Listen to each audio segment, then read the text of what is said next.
Lo adelantábamos con Pau Jiménez, mañana es el 8M, 8 de marzo, Día Internacional de la Mujer, un día que desde hace mucho tiempo ya está estipulado por las luchas, por los feminismos, no como un día de celebración, sino como un día de lucha. Y aquí recibimos a Miriam Bregman, diputada nacional del Frente de Izquierda, para conversar del 8M, de toda la política en su conjunto, pero empezamos con esto. Miriam, bienvenida.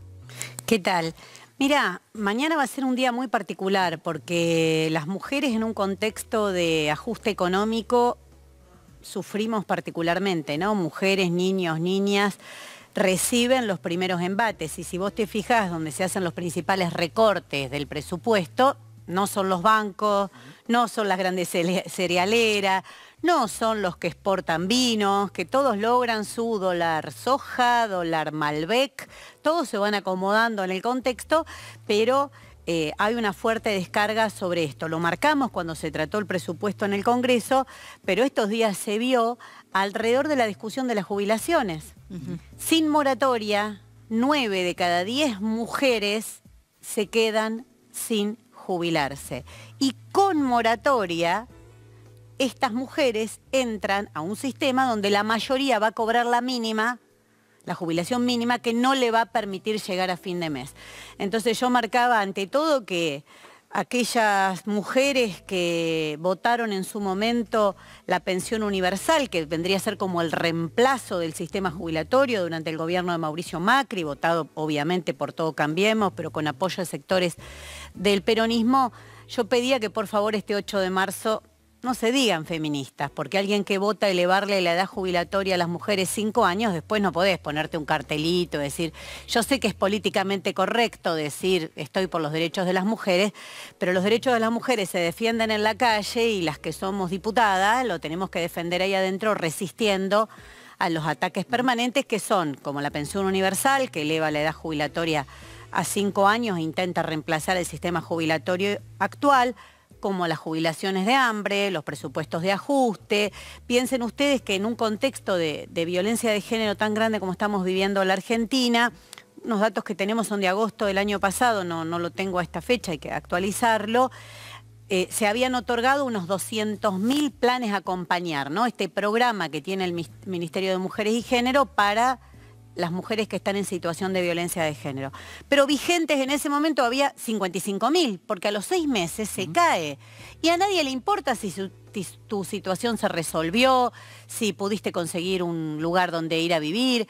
Entonces creo que es grave lo que estamos viendo y mañana todo eso tiene que estar en la discusión. No es un día de fiesta, es un día para salir a pelear y para marcar cuáles son los reclamos que tenemos las mujeres y las disidencias. Como ciudadana, cambiándote un poquito el tema, sí, y sobre todo como candidata a presidenta, ¿qué te pasa cuando ves las noticias sobre Rosario? ¿Qué es lo que te genera? Me generan muchas cosas, muchas cosas. Hoy le contaba a un compañero que el otro día una mamá me contó algo que no pude dormir. Porque estaba en Tucumán, estaba con Nicolás del Caño en Tucumán, donde también hay un grave problema de narcotráfico y el último eslabón de eso son los pibes que fuman paco. Y esta mamá decía, yo escucho que dicen una reunión que hicimos con caso de gatillo fácil, ¿no? Porque además terminan víctimas del gatillo fácil policial, que en Tucumán es terrible. Dice, yo pido ayuda, quise internar a mi hijo en un montón de lugares. Mi hijo ya lo último no hablaba, lo único que hacía era este gesto.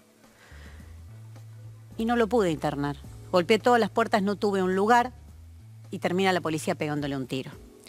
Entonces, vos a esto lo podés abordar como un problema de seguridad o como un problema integral. Si vos legalizás, se termina el negocio. Ahora, legalización tiene que ir acompañado de fondos necesarios para todo aquel que tenga consumo problemático. Acá se hace al revés.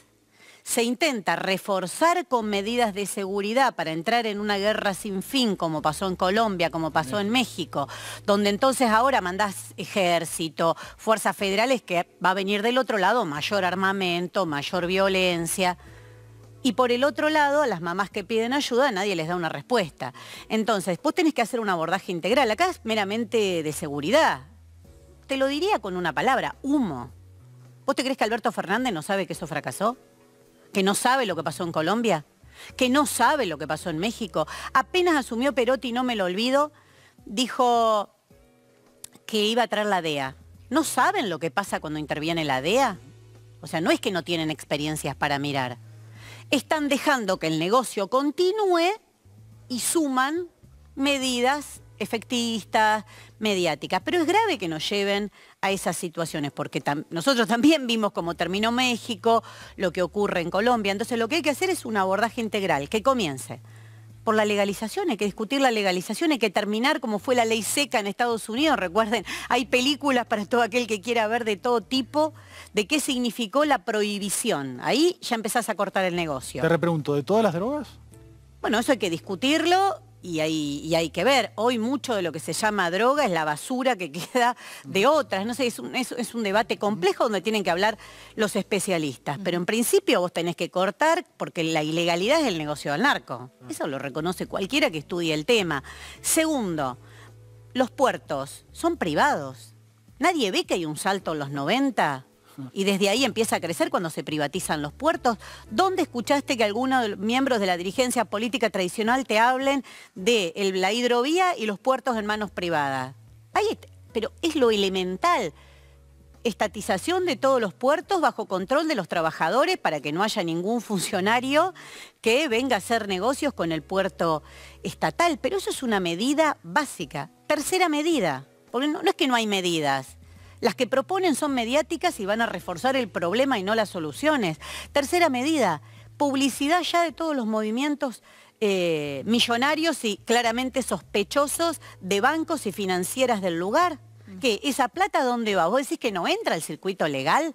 ¿Que el boom inmobiliario que hay en Rosario no tiene que ver con el dinero que viene del narco? ¿Cómo puede ser tan difícil? Porque vos a veces no podés descubrir el delito, pero vos vas viendo todos los que encubren la cadena, en cualquier tipo de delito complejo. Acá es igual, vos podés arrancar por los movimientos millonarios de dinero, después tenés todo lo que va ligado a eso, pero vos tenés que empezar por ahí. Y tercero, dicen, bueno, vamos a mandar al ejército, vamos a mandar al ejército a hacer un plan de viviendas para urbanizar. Sí. ¿Es necesario el ejército o lo que están queriendo hacer es legitimar la introducción de las Fuerzas Armadas en la seguridad interna? ¿Es necesario el ejército por urbanizar? ¿No se puede hacer un plan de obras públicas a cargo del Estado, controlado por las propias familias de esa zona? Que sean ellas las que digan qué necesidades hay. Se generarían puestos de trabajo, para empezar, y permitiría que todos tengan una vivienda digna. Y es importante marcar lo de los puestos de trabajo, porque te hablan de los soldaditos de la droga, pero ¿qué lleva a esos pibes a esa situación? La marginalidad, la discriminación, todo lo que les da esta sociedad actual, lo que les da este sistema capitalista. Entonces, si vos no arrancás y empezás a desmenuzar, pero no es que no se pueda hacer nada y que lo único que te queda es mandar policía, entonces uno dice policía, el otro dice el ejército. Bueno, Alberto Fernández adopta claramente, el Frente de Todos adopta claramente la agenda de la derecha. Va a terminar como terminó en otros países. Entonces me parece que hay mucho para discutir, pero que no son estas medidas. Estas medidas fundamentalmente son humo. Escucho a algunos que ponen el ejemplo de Salvador. ¿En serio quieren ser El Salvador? ¿No quieren una dictadura militar también directamente? Porque por ahí se sinceran y dicen, no, mira, a mí me gusta más la dictadura, centros clandestinos de detención. Bueno, eso es lo que queremos para la ciudad de Rosario. A mí me parece gravísimo, pero me parece más grave esta venta de humo total que va a tener consecuencias serias. Miren México, miren Colombia, miren Brasil, miren todos los países donde la respuesta fue la militarización. Ahora, en medio de todo esto, se mezcla la cuestión económica también, la coparticipación. Hace algunas horas el gobernador Omar Perotti hablando, cuestionando que obviamente la ciudad de Buenos Aires, en medio de toda esta discusión, recibe más ingresos que la provincia de Santa Fe y que esto perjudica el combate de la seguridad, del narcotráfico en la provincia. ¿Vos qué opinás de esto, de la cuestión de la coparticipación, pero vinculado a la provincia de Santa Fe y la inseguridad que se está viviendo? Campaña electoral, todo. ¿Vos le ves alguna relación?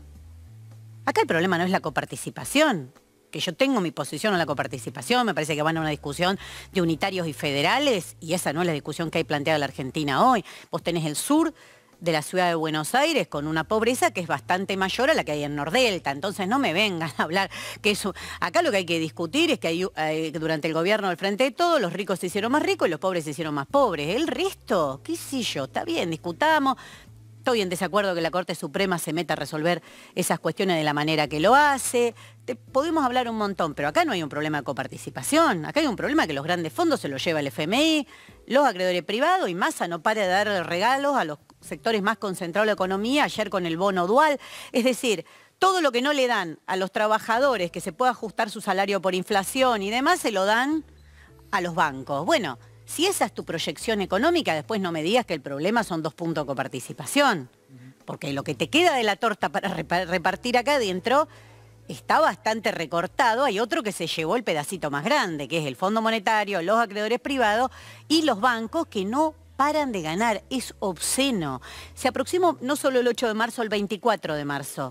Recordemos que la dictadura militar, uno de los grandes cambios estructurales profundos que hizo en nuestro país, fue a partir de la Ley de Entidades Financieras, donde organizó el país a favor del capital financiero para que los bancos hagan sus negocios.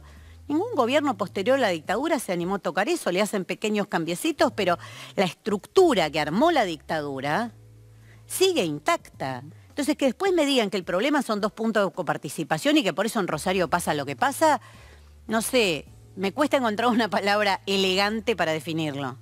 Gracias por venir, Miriam, un placer como siempre. Por favor, muchas gracias a ustedes.